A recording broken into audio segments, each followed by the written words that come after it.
Soldering these small surface mount components can be very tricky. This bag is a very small capacitor, so we have to transfer it from the bag to this piece of tape where we can stick it on there and not lose it.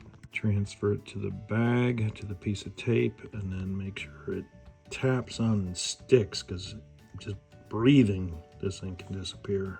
I want to work on the edge, because if it drops on the floor, you're sitting there with a paintbrush looking for it. You do not want to drop it on the floor. Further in on the desk, if we look right between these two charging ports, there's a section that you can tell needs that capacitor. Right here is a resistor, and right behind it in this blank spot, that's where that capacitor will go. Need a real fine tip to be able to handle it. And even with this, it's going to be a challenge. Screw the tip, pop this one out.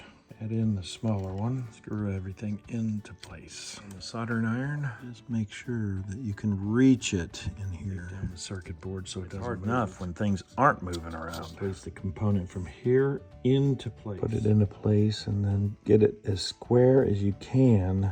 But even if you don't have it square, when the solder hits, it'll straighten up. The tip is clean.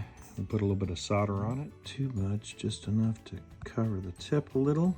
Got a little bit on there. Then we'll go in there and just tap it. A little stick pin can kind of help you leverage it, make sure it doesn't move around too much in the wrong direction. Then solder the other end in. We'll plug the battery back into place. We'll turn everything on and verify if it works.